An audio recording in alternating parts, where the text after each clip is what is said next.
Welcome to the Friendly Frequencies podcast. I am your host, Carmen MacLeod.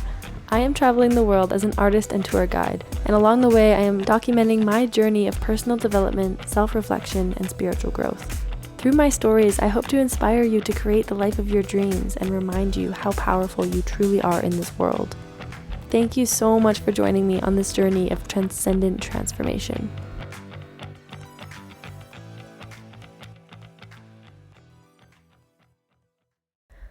Hello. Welcome to the Friendly Frequencies podcast. Once again, I'm making a quick solo episode and I'm going to postpone the interview I just did 2 days ago. It's a very powerful one. I'm super excited to share it with you, but I'm going to postpone it to next week because I would rather save it, and since I have some time now, I'm going to record one for you, and the other one I will save, and I'm going to need some under my belt while I'm on my first tour, my first solo tour as a tour guide in the Philippines. So yeah, I'm going to record this for you now. It also works nicely because I posted on my Instagram asking if anybody has any requests of what they want me to talk about, and I got one request by Juliet Townsend. She commented on my post and asked me about if I feel homesick ever and if I miss home and how I handle that as a solo traveler. So shout out to Julia Townsend, and her Instagram is art_by_Juliet_Townsend. Just giving her a shout out. Thank you for asking the question. It's kind of gave me the inspiration to make this whole episode. So it's gonna touch on more than just that part of it, but it will answer your question. So I'm going to talk about what it's like overall traveling traveling solo as a woman. And I hesitate there because I actually wrote down the title, which was going to be that, but then I crossed out as a woman and I wrote as Carmen, because my experience is going to be probably totally different than a lot of other women's experiences, because there's so many different ways of traveling. So the way I've done it is quite, abnormal, I guess. And so my experience is a lot based on the things that I've been doing, but I have also experienced every type of traveling solo, I feel like, almost. I've lived in every type of situation, from kind of shacks in the middle of nowhere, with nothing, no walls, no toilets, or no anything.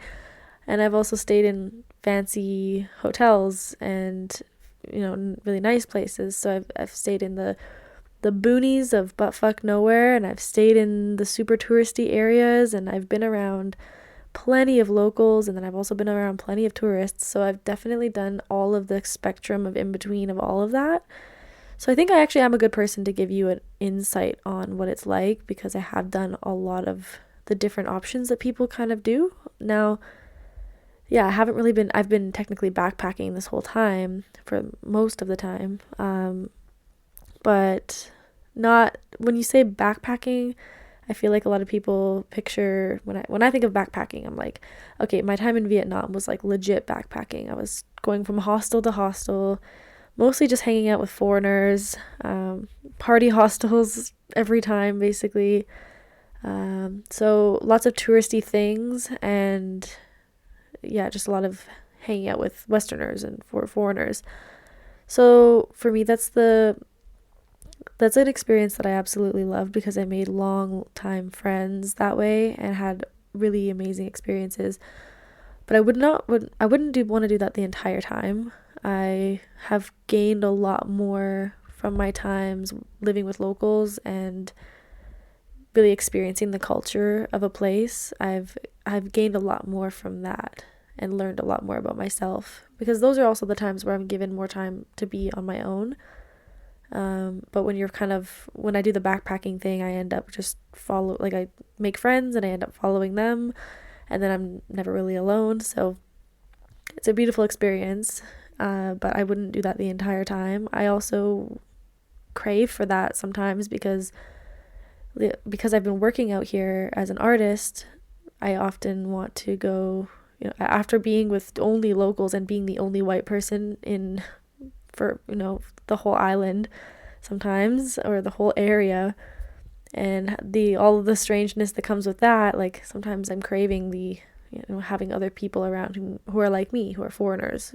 So I love having the balance. It's really amazing. So that would be my first thing, is I would recommend trying everything, seeing what you like best. Like, I realized through going on a tour, like I was the guest of a tour my first month of traveling, and I realized it's not really for me. Like, I enjoyed my time, but it's not the way I like to travel. But you have to kind of try everything to know what you like to do, what you don't. So it's funny, and now I'm leading tours. I'm definitely not doing them as a guest anymore, but I tried it all out. Okay, before I get any further into this episode, I realize I really need to get better at doing this. I want to start with my intention.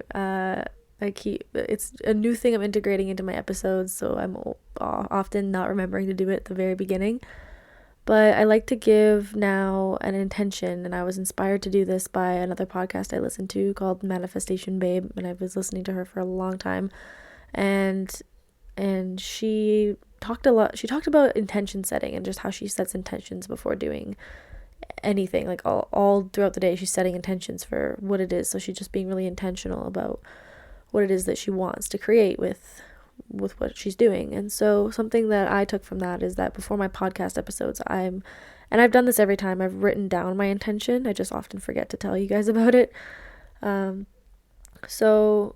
it's just interesting, and whether my intention comes through and whether you get something that's completely different from it or nothing at all, like, that's okay. I think that I'm not attached to what happens from the episode. I just think it's interesting to hear my intention, and if it ends up being a different outcome, I think it's kind of also really interesting. So my intention for the episode is to just give an honest look at what it's like to travel solo, and for anybody that's interested or thinking about it and has no idea if it's for them or not, this will help you, hopefully. And yeah, to answer my friend's question about the homesickness, so I'm happy to do that as well. And yeah, just give clarity to whoever needs it, and just to share my stories, because I've had a few people ask me this. I mean, I think people are often curious. People ask me, well, how you're traveling alone? Like, they kind of look at me like I'm crazy, especially the Filipinos. They always say, you're too young, no, you can't be doing this. But yeah, I'll get into the highs and lows of solo traveling. So let's start with the highs. Why not? I feel like the times that I'm most high, quote unquote, and I don't mean when I'm doing mushrooms, I mean like when I'm just feeling the most thrill and excitement and love and joy while I'm traveling. For me, that's when I'm riding a motorbike. I've discovered my serious love and obsession with riding motorbikes out here, and I would say that that's like the happiest that I am ever, is when I'm riding. And that wouldn't have even occurred to me, because I actually thought I didn't like riding motorcycles before, because I learned to ride in the city of Vancouver, and that's horrible to ride a motorcycle. So of course I didn't like it then, but now I love it. And it just took me traveling and experiencing it in a new context, in a new country. So I think that the more you try new things and get uncomfortable, you realize what you love and what you may not have realized you're so passionate about something, or you may have even thought the opposite, like it wasn't for you, and then you end up seeing it in a new context. So that was a huge thing that came out of this for me. Now I want to travel the whole world, ride motorbikes everywhere. And just the freedom, I think overall, just the freedom is the number one most amazing thing about traveling solo, especially solo. Like, I make all the decisions for myself, and this is really impactful because I'm 100% responsible. Like, I'm taking care of myself out here. I have no one looking after me. I mean, as much as I feel like all the Filipinos want to look after me, of course not all of them will, and people tend to remind me, not everyone is as nice as us, like, be careful. And at the end of the day, it is just me taking care of myself and making sure that I stay alive and get through this. So it's a really amazing experience being fully responsible, fully independent, and just, but there's so many amazing things that come with traveling alone. I think that my most favorite thing about traveling alone is the connections I make with other people. I I wouldn't be able to make, or I would be able to, but not this to the same extent. If I had someone with me, I would not. If I had someone with me traveling, I would never actually need to make new friends. I would always want to, but for me, like, I need to make new friends. Otherwise, I'm going to be alone all the time, and that's going to drive me insane, and it's going to be sad because I am fairly extroverted. I'd say I'm pretty both, but like, I can't always be alone, so I need to go out there. So even when I'm like not wanting to go make new friends, it's not always fun because you have to go through the small talk and the, sifting through people sometimes, but the most amazing connections I've ever had in my life are through traveling and traveling solo. Yes, I could have met these people if I had somebody else with me, but would we have become friends? Who knows? Maybe we wouldn't have even talked to each other because I'm obviously more likely to go out and seek somebody out and talk to them if I'm alone because I need to make friends. So that's how I've made friends with many people out here and people who have completely changed my life and impacted me really in a really amazing way. And like in the first month of traveling, I was with my boyfriend at the time, and he and I made no friends because we had each other. We didn't need anybody else. We were just totally happy. We tried to make friends a few times. Like, we'd go out a couple times and talk to people, but nothing really ever happened. But we never really tried. Like, it wouldn't, yeah, it was just, it's not the same, especially when you're in a couple. When you're in a relationship, I think it's even less so that you're going to make friends. That's just my experience, because I think you're just paying more attention to each other. You're in love, like you're on vacation together, of course, right? You want to be together. So yeah, I think that the connections that I make with locals and with foreigners, like with everybody, is just, the quality is just insane. It's amazing. And that's the number one thing that I've taken from traveling solo. Connections in general, I guess, because along with that goes the connection with myself has been even more powerful than probably any connection that I've had with any other person. And I'd say that my strongest relationship ever is the one with myself. And this came through traveling as well. Now, I already had a great relationship with myself before, but like, I've always loved myself, but now it is like, I'm just in love with the relationship I have with myself. I feel like I'm almost in a relationship with myself, and I've been feeling this the last few days, or like the last week, especially because I've had long periods of time by myself. The last, I'd say, 5 days, I've been basically completely by myself. I made a few friends yesterday when I went up to Boscawen to get tattooed by Apple Wang Od. Oh yeah, I should probably have mentioned this. I got tattooed by the oldest tattoo artist in the world. She's quite famous in the Philippines, and people come from all over the world to get tattooed by her. I just went up to Boscawen to do that yesterday. So that was really great. I met some people up there, but I did that alone. And that's definitely something I would recommend doing with somebody, because it's more expensive when you're by yourself, and it's just definitely, I'm still glad that I went. It was amazing, but I think that, like, if I was to recommend it to someone, I would say bring people with you. But it was still wonderful, and I made friends with these people and they allowed me into their friend group just because I was alone and we were staying in the same place. So there you go again. Like, if I had people with me, I wouldn't have felt the need to hang out with these other people. So it's just really nice how that happens, and people just really want to take you in when you're alone as well. And so it gives everybody a chance to connect even more.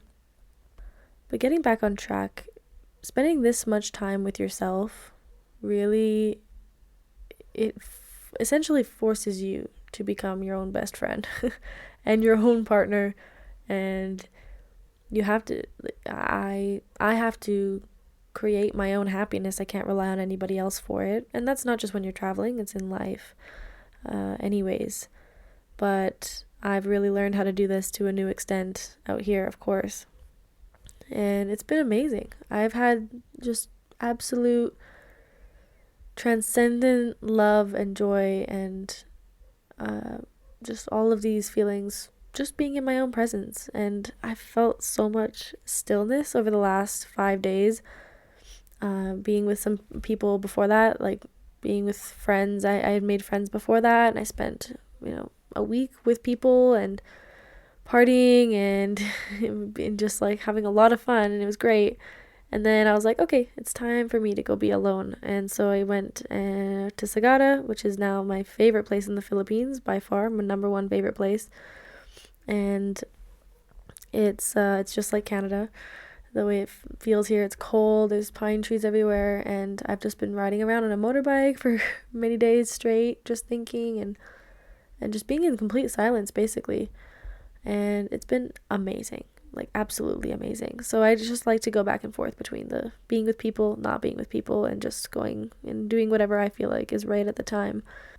So this kind of leads into another part that's really, really impactful from solo traveling, is just the personal development. And the personal development, spiritual growth, self-reflection that I've been able to do through a lot of it through alone time, and also just through reflecting on all these different things that happen and how I'm responding to them and how people are responding to me, and just having all of these experiences showing me something about who I am and what I'm doing and what can I do better, and so many things. It's just so much input and so much that I'm learning about myself.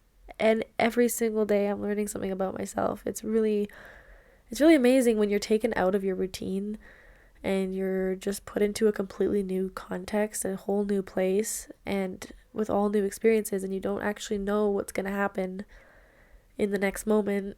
It's like, it's so transformational, and it's just really hard to even explain because it's going to be so different for everybody. But what I can probably guarantee you is that it would happen for you. It will happen for you, if you decide to do something like this in your own way, in its own way. It's going to be completely different from me.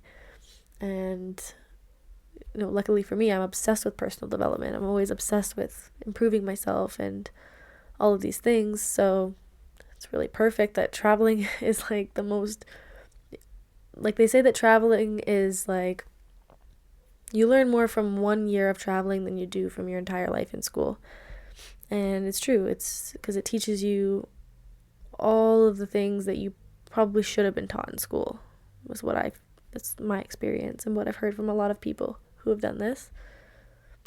I'd love to be more specific on what I mean by personal development and spiritual growth, but I feel like I'm like thinking about it right now, and I don't even know how I can even put it into a succinct small thing to say for something that's so huge. And so all I can really say is just take a look at all of the podcast episodes I've made, and you don't even have to like listen to all of them, but if you just scroll and look at the name, like the labels of the captions of each of them, the names of each episode, and that perfectly represents what has happened for me in my personal development and my spiritual growth over the last 10 months. Every single week, basically. For 9 or 10 months. And that's all about my personal development and spiritual growth. And it's documented there. So it's just that just shows you some of the, if you need some examples of what's possible when you're so open like this, and you're just taking a leap into the unknown. This is the kind of things that are going to show up for you, and they're going to be completely different, but they're going to be just as amazing, just as impactful, just because you're open for it, you're ready for it, and this is it. So I think that once you just make that decision to go and just go and travel the world or move to a new country, or just once you make that big decision, that's when everything comes to you. And so this leads into the next thing, which is all the opportunities. Like, It's insane how many opportunities just fall on my lap and just all the and just manifestations in general. Just I swear it just get more and more and more. It just gets more almost scary how powerful I've become with this manifestation thing. Like I've always believed in it. I've always been kind of obsessed with it, but I've been traveling, like if I have a list, I need to make a new list that's updated around all the things that I have directly manifested, and now it's like when I speak about something, boom, it just shows up right in front of me, and people notice it. Like people around me, they're like, "What the how the hell did you do that?" I'm like, "Guys, I don't know. I'm magic out here. I don't understand." But I think that just goes along with the the the personal development journey of it too. Like I think that, and the spiritual growth of it, I think it's all linked. Like it's the energy now, because now I'm expecting it. I'm expecting all of these things to happen. And I don't know exactly what I'm expecting. I'm just expecting amazing things to happen for me because that's just how it's been going. And when I think that, and I heard a quote once that you don't get what you deserve, you get what you expect. And that doesn't mean 100% of the time you're going to always get what you expect. Of course, things are going to happen that you did not expect. But when there's that generalized knowing that I'm expecting that everything's going to work out in my favor, well, that's what I'm going to see in my life every day. But if I'm always expecting everything not to work out in my favor, then that's what I'm going to be seeing more often, is all the things that are not working out in my favor. So I'm not going to let this go too far into a manifestation episode. I'm sure I could link that with any episode I talk about. But so, like some examples, opportunities that have come to me. The job that I'm now working as the tour guide. The motorbike that I traded I traded a few murals for a motorbike for 3 weeks.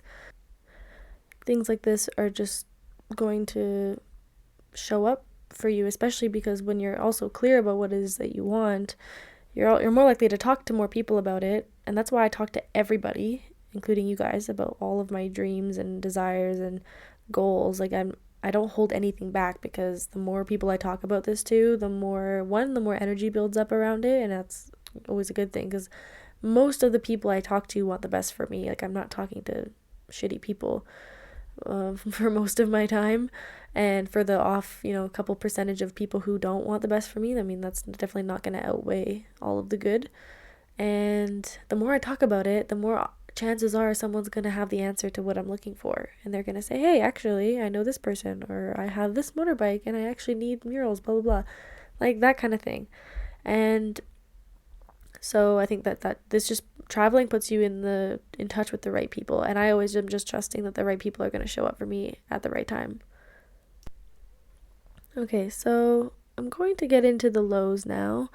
I could talk about the highs forever, because the highs make up about 90%, probably 90% of my experience out here has been riding the wave of life and thoroughly enjoying it, 10 out of 10.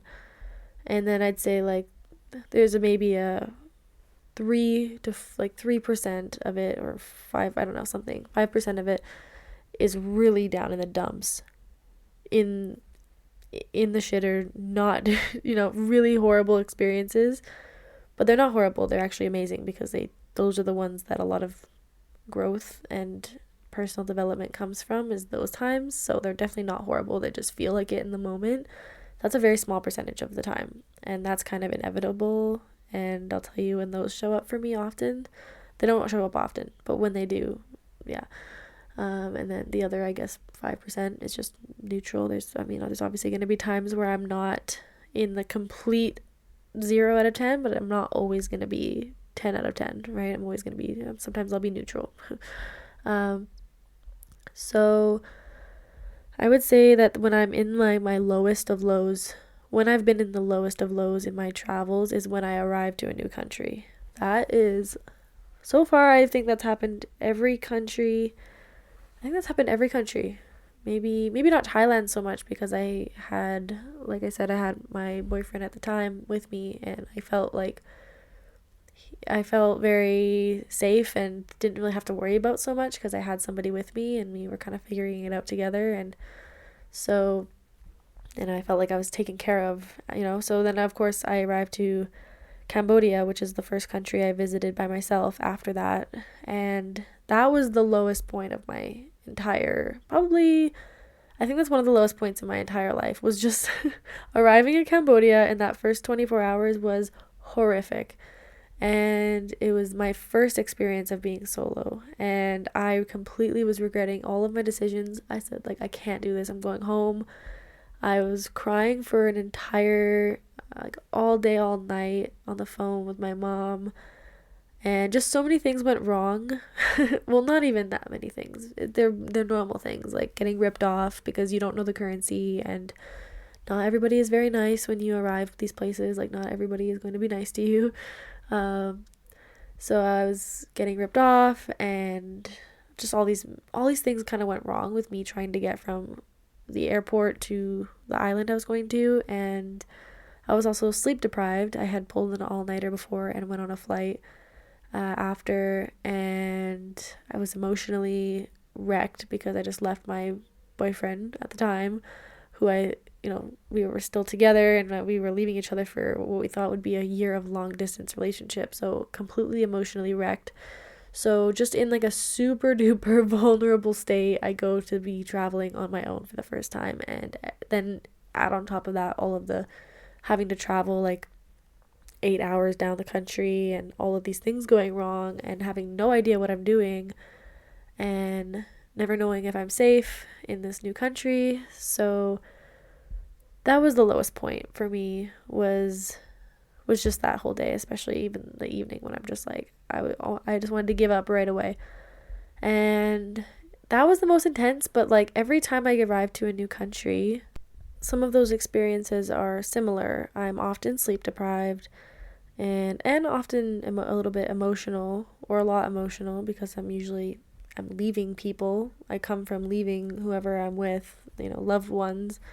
So I'm also, I'm always tired, always emotional in those moments. And then the inevitable is, when you arrive to the new country and you're alone, you kind of have to get yourself to wherever you're going. It's easier if you're just staying in the city for the night that you fly into, rather than like going all the way down the country that same day. But still, you need to arrive, get through the airport, find a way to your hotel, just, and not get scammed by people. And so in the Philippines, it's been no problem that way, I think, because they have Grab, which is like Uber, and so you don't have to worry about hopping in like a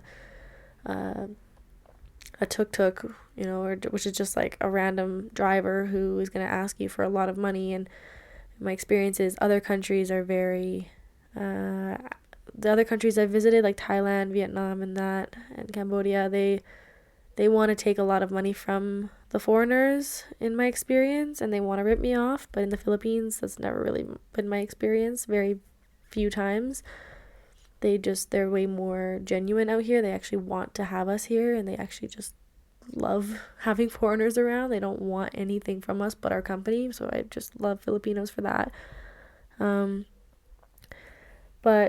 But that's always, so it's just always kind of, I think that just all of those things together, and those parts are usually inevitable. I think that just kind of, and I think also, unfortunately, because I expect it, I don't want to expect it, because I know how powerful that is. You get what you expect, not what you deserve. So why would I expect bad things to happen to me when I arrive somewhere into a new country?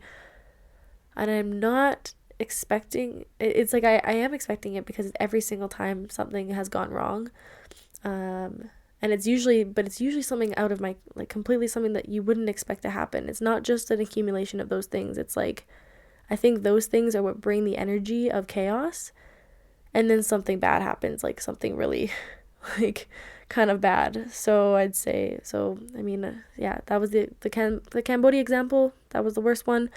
Just emotional, like, just for me, it wasn't even the worst thing that's happened to me, but it was the worst state that I've been in. The next country I went to from there, to Vietnam, I actually found out at the border that I'm not allowed in because I messed up my visa. I didn't have my visa till the next day for Vietnam, and I also overstayed my welcome in Cambodia for 2 days.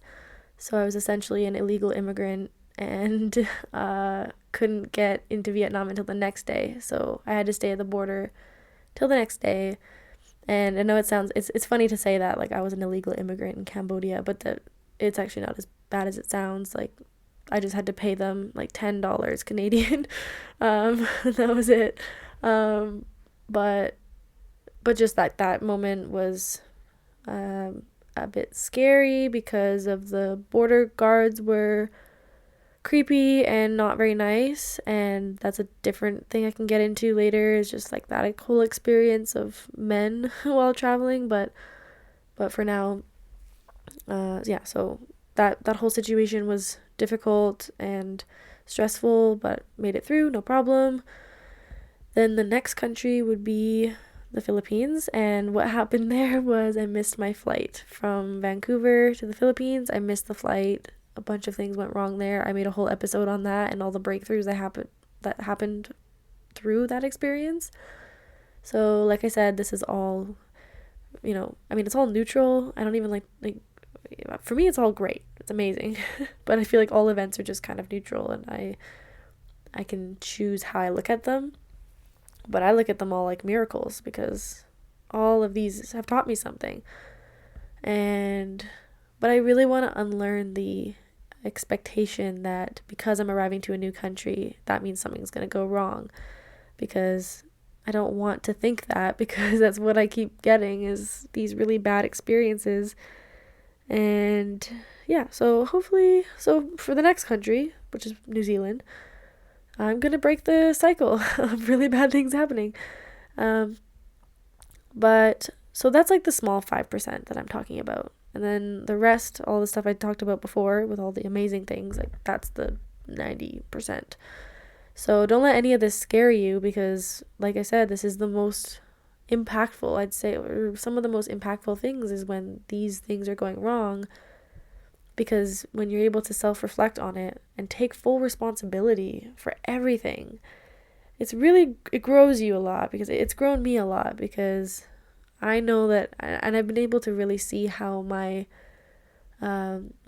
poor planning and just my rackets, like I talked about rackets a few times recently, like just the things that are holding me back from my fullest potential, things that aren't negatives, but they're things about myself that I'd like to work on. And you really get to see these while you're traveling solo. So I've got to see mine clear as day, and they have screwed me over immensely. And I get to just look at it and say, wow, okay, that was my fault, and I'm going to learn from that. And some things you think I would learn, but still haven't learned, or it's like I think I learned it, but yet I make another mistake that's just like that. But that's just all part of the process, right? So let's move on. Yeah, my poor planning has been definitely a hardship for me traveling. So whatever it is for you, that main thing that kind of is maybe your bad habit, or just that thing about you that you're like, that is holding you back in life, is probably going to show up for you in traveling, and it'll probably screw you over as well. But I think what better way to learn from that than to really have it really screw you over so that you really learn from it. I don't know, that's just my experience. So yeah, the whole getting scared for my life thing I've definitely been afraid for my life a few times. I thought at a few different points I would get kidnapped in a few different countries. I felt like this. Actually, I think every country I've had that at least one time. I've felt to different extents, but I've been in fight or flight mode at least once. And I don't want to scare you away, but that is possible, and it definitely doesn't hinder my experience at all. It just honestly adds to it because it's part of the experience, and it's it really is part of the experience. I've had like I said about the border guards, when they were denying me into the country into Vietnam, they were also asking me to go out with them, go for dinner, and talking about me in their language and being creepy. And then I've also hopped on the back of plenty random motorbikes, which is not necessarily the best idea, but it's never been a problem. I've always had luckily good people, but it could at any point be anybody. So I kind of stopped doing that. Like when I would get off the bus, I would just like, people are always yelling at you, come like get onto my tuk-tuk or my motorcycle or something, and I would just kind of hop on one of them and say, okay, take me here. But and so I was never worried in those moments because I don't know, I guess I'm a little too trusting sometimes. But the time in Cambodia, the guy that was driving me across the border, he was, I don't know, that was my first time feeling like when he was talking about me, that I could tell he was talking about me to the guards and to just different people. And at some point I was like, they could be arranging to sell me and I would not know. So that was the first time I thought that. I'm like, that's really sketchy. But obviously, like, I was like, so I was kind of like, okay, I really hope that this guy actually drives me to where I'm gonna stay. But I think and I've experienced worse ones than that. Like, I've definitely had my intuition come up really strong in the Philippines not too long ago, with a group of like Filipino men that were kind of following me down we were all coming from the same place, but just like I could just tell the energy was, it was weird, and I had a weird feeling about it, and and then I ended up hopping into a tricycle, like a tuk-tuk tricycle thing, which is like at the bottom of the hill that we were at, and they wait there for people, and I kind of like hopped in right away and left because I felt like these people, like, they were from the docks, and I'm like, I felt like they wanted something from me, and it was really weird. And I hop in the tuk-tuk, and then I realize, well, if they really did want to kidnap me, these guys, this would be exactly what they would want, is for me to get into this tuk-tuk. And then, like, they know the driver. Like, so I thought about this, and I'm already in it driving. And I was like, oh. And then he took a wrong turn. Like, he didn't take the turn to where I was going. And then immediately I was like, oh my gosh, I'm going to die.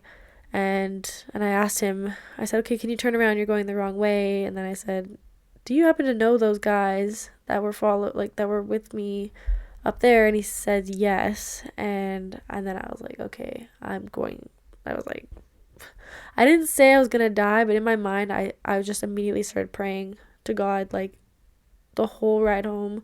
I was praying, please don't let me die right now. This is, like, I genuinely thought that was, or at least that they were going to rob me or something. Like, I felt like, yeah, so I think that was probably the most time that I felt unsafe.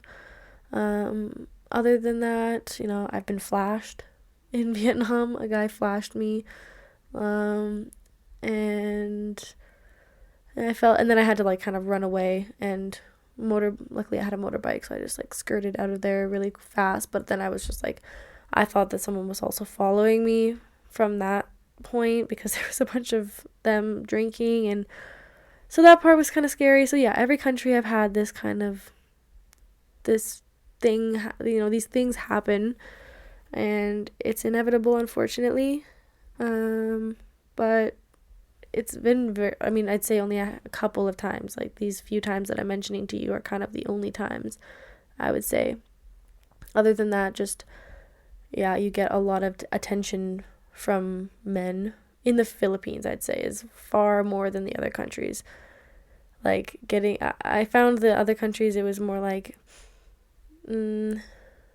just way different. In the Philippines, they're very, very expressive with, like, how they feel. I find that's my experience of Filipinos. So, like, the Filipino men they're really likely to just, like, you're just walking by and they'll just say, I love you, or you're so beautiful, or oh, like, or just, like, say things to you, or just, and you meet someone and they immediately ask you, how old are you? Do you have a boyfriend? Like, everyone always wants to, like, so you get a lot of attention, and it's, like, very normal in their culture to ask these questions and to kind of act that way.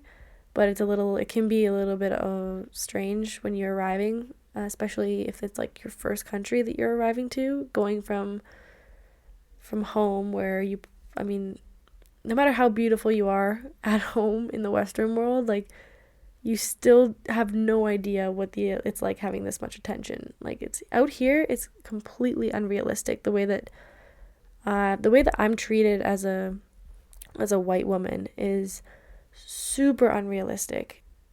Like my friend Gemma and I would talk about this many times. Like when we go back to or if we ever go back to our homes, we're gonna feel completely invisible because our egos are just shot through the roof out here because of all the attention we get from not even just like the men, but from everybody, I guess. From everybody. They put us on a pedestal. So it is kind of alarming at first. And I had it was a negative for me at first. Like when I arrived in the Philippines and I experienced that, I didn't like it and I was getting annoyed. Had a lot of people asking me to take pictures with me and just, especially when it was like, it wasn't always men, it was kind of everybody was like just really excited to have me, of course. So it was definitely it's usually with really good intentions. Excuse me. But I think but I didn't fully know what was going on. Like it was super new to me. And so when it was a man that was asking me for these photos, I'm like, well, I just felt like, no, like leave me alone. I don't want to talk to you. And like, I'm busy working, I'm painting, like leave me alone.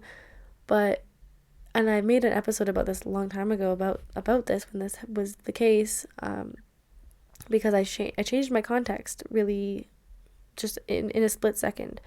In that moment that I was getting really annoyed with all the photos, I thought in my head, well, this is good practice for when I'm famous.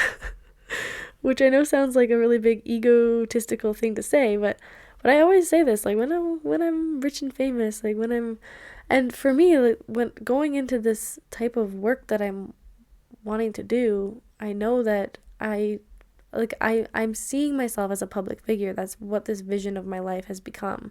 So I'm not really afraid to say it. Like I do see myself becoming rich and famous. and it's funny because it's starting to actually happen in the Philippines. Like people are starting to recognize me for my videos and stuff, just like my painting stuff, but it's kind of hilarious because, okay, I have to sidebar on this because this is actually insane.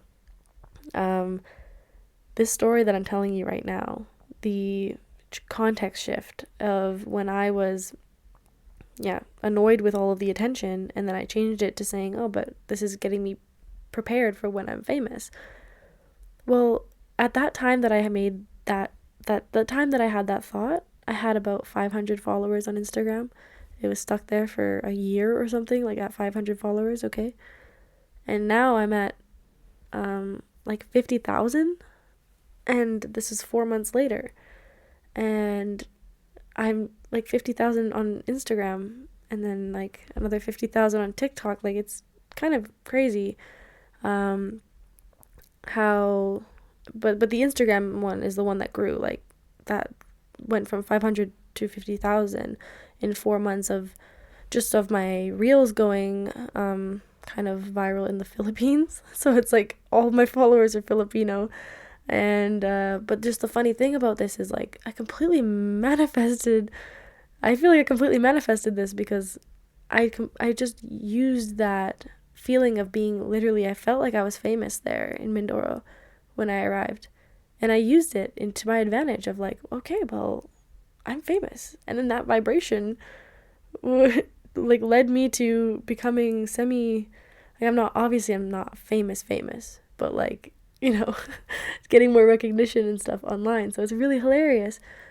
So I had to sidebar on that because it's just too cool how that happened. But I just need to warn the people, all of you, men and women, you're gonna get a lot of attention as a foreigner.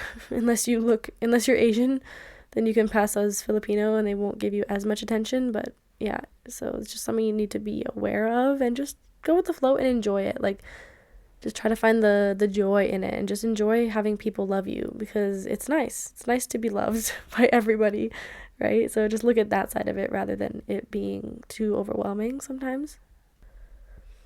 I think also something to warn the women about, it is hard to haggle, like to negotiate with people around prices. So another reason I love the Philippines is that's not really ever much of an issue. I never really need to do that out here, but Thailand, but everywhere else basically, they're often times going to try and scam you like a lot by a lot. And so as a woman it's quite difficult. My experience, it was quite difficult to negotiate that. But I found a better way of going about it. So I'll give you a tip on that. Is when I started traveling solo and I didn't have a man to do the negotiating for me anymore, I was kind of trying to do it like powerfully, like a man would, and kind of just like stand my ground and say, okay, well, if you're not going to give me this price, then I'll walk away. And like, do that whole thing. It works for men great, but for as a woman, especially as an adorable little Canadian girl, like I'm not very intimidating, so I can't really act that way and expect them to, like, I've definitely been laughed at when I try to act like that. So what I realized, it was a sudden realization, that that's not the way that, like, I need to use my strengths as a woman to get what I want and not try to use the strengths of a man, which I am not, to get what I want. So what I do have is that I'm an adorable Canadian girl. Let's use that to my advantage. Like, so instead of trying to be all strong and macho, why don't I just be irresistible and adorable and just say, hey, like, ah, kuya, like, can I just, just smile and bat my eyelashes and just be really nice and kind of make them feel like, almost boost their ego, like boost, because it's oftentimes a man that's trying to sell me something. So if I can boost his ego and make him feel like he's going to do something nice for me and make me really happy, then he's way more likely to do it. Because especially in the Philippines, like, I'm a white girl, they want to they want to do everything for me, right? So though I don't need to do that so much out here, like it has happened a few times and it's actually works so much better. So this is a really, really good tip. That was a huge context change, or different, way that I started looking at negotiating. So I would be curious of what it would be like to go back to Thailand and try and do it there, because that's like everywhere you go, you have to negotiate. So that'd be good practice. Okay, so finally, I'm going to get to Juliet's question, which is, do I ever get homesick? This is the last thing I'll talk about. And really, this is also, like I said, this is what it's like to travel solo as Carmen, so I'm not sure like how this would be for you. I think everybody is going to be different. But for me, I thought that I would be somebody who gets homesick a lot. As a child, I could never have sleepovers. I would always cry at 3 a.m, calling my mom, crying, saying pick me up. Like, I'm definitely, and I've never been one that likes to sleep at other people's houses very much. So yeah, I've definitely always been that kind of person. I think I've always been very like attached to the home and very close with my mom and like my family. So I didn't think it would be the way it is now, because basically I have not been homesick once, except for so basically from that time in Cambodia, that was like the first and most horrible one. Since then, I had not been homesick at all for the next, I'd say, 9 months after that, until just a few weeks ago, 2 weeks ago, I was homesick and feeling lonely for about 2 days, 3 days, and was kind of down and just had a weird energy to myself. And it was weird because I always thought it would, but it seemed weird because it was out of the ordinary for me, but it seems like that's more normal than me never feeling homesick.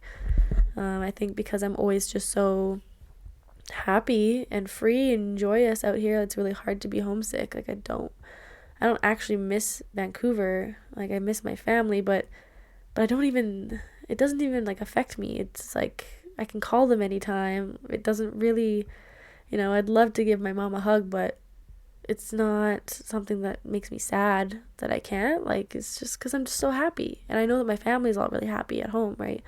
So yeah, luckily it's never a problem for me. I'm never lonely, I'm never homesick, because even when I'm alone, I'm loving it. I love being alone. So it was only that like recent few days that I was feeling like I was really alone, even though I had some people around, like I was staying at a hostel, but something was weird. I don't know. I think it was the first place that I went after my tour. So I was with my friend Gemma, who she's become like my closest friend out here. And like so we're very close and we were together for like 17 days straight. So then we left each other. And so maybe that had something to do with it. Like I was missing her and like I was used to being around her and like she was literally like my girlfriend. Like we stayed in the same room, we did everything together, ate everything, had all of her, like we were sharing like everything. And so to go and then be alone after that, I maybe like that was what it was, but whatever it was, it passed. I ended up making, and all it took for me was just to make some like I made some friends that completely just were amazing and just brought me right back up to the vibe that I was before and even better. So it was, a short-lived time of kind of homesickness. And since then, so I spent like a week being around people after that and having friends and having fun. And then, yeah, like I was saying, after that, I came out here to Sagada and I've just been completely alone for the last 4 days and it's been lovely. So it's a completely different experience because I'm around even less people. I'm literally like alone most of the time and it's like I want to be and I'm loving it. So it's not really about whether I'm alone or I'm not.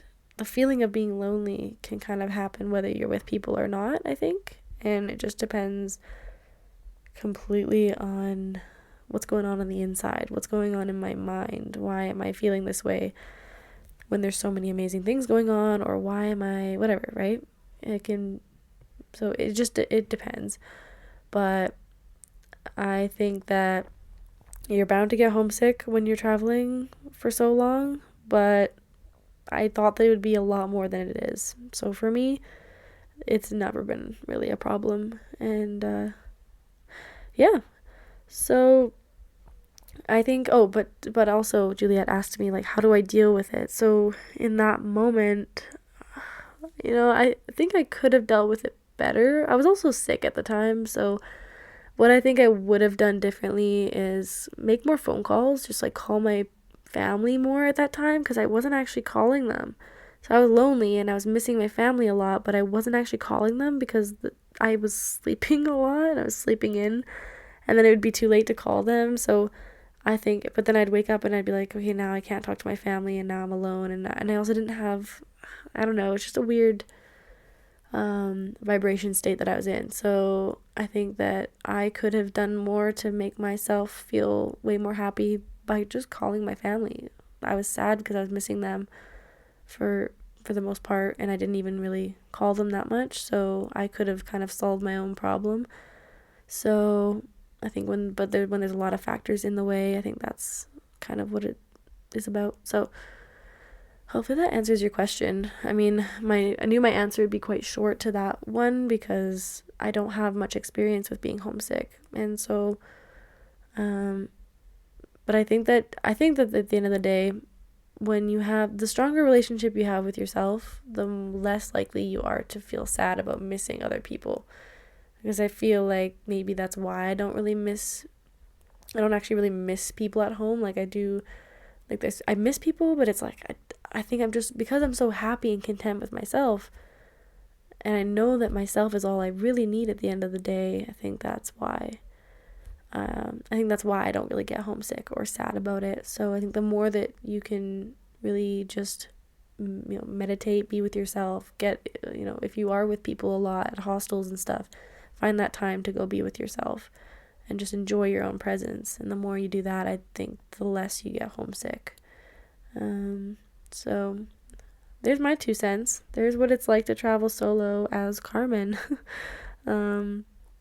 I would love to hear what you think of the episode. Let me know if this helps you, and please let me know if you have any requests for future episodes, because I would love to answer any more questions you have. So, yeah, with that, good night, and I love you, and I'll talk to you soon.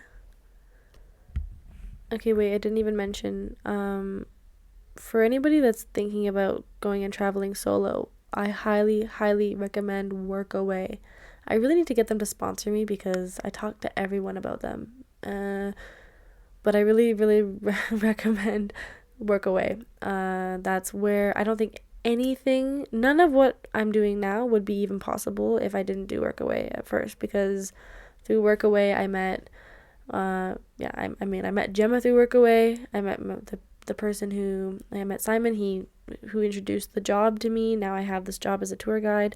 So I wouldn't be a tour guide if it weren't for my first Workaway jobs. Workaway is an work exchange program, so that's like why I came to the Philippines, is to trade murals for accommodation and food and stuff. So that's where all the opportunities have come from, and all of like the main really core memories have come from these jobs there. And it's not just artists, it's like any type of job you can think of. Just go to Workaway and have a look. But I just really, really recommend that for anybody traveling, because it'll give you all different types of experiences, living in all different types of places. And in between jobs of Workaway, you can go backpacking. But like I said, I wouldn't backpack the whole time. There's a lot more to traveling than just doing the things that all the tourists are doing. Like, that's not going to give you anything memorable. Like, I don't really remember anything really that I did in Vietnam. All I remember is the people that I met, because all I was doing was, like, I wasn't really doing much. I was just, doing a lot of partying, a lot of hostel stuff. So, but then in the Philippines, like, there's so many core memories I have because I've done a lot of Workaway jobs, and I'm just a lot more, like, really just being in the world and doing, like, really important, impactful things. So that's just something I had to add on there. Okay, thank you for listening to me for an hour almost. I don't know, either I'm full of wisdom or I'm rambling too much, but I'm just gonna assume it's the first one. All right, love you, bye. Thank you so much for listening to another episode of the Friendly Frequencies podcast. I would absolutely love it if you could leave me a review on iTunes and also Spotify or wherever you're listening to the podcast through. And what I will do is, for anybody that leaves me a review and sends me a screenshot through Instagram, I will personally send you my 30+ hour playlist. This playlist is very special to me. It has been crafted by me for the last 3 years, and I've never met a person who does not love it. And this is just another way that we can be beautifully connected through creativity. So send me a picture of your review. My Instagram is Friendly Frequencies, and I cannot wait to share this music with you. And thank you so, so much for being here. Thank you for listening and for supporting me along this journey. I appreciate you. I love you, and have a good one. I'll see you next week.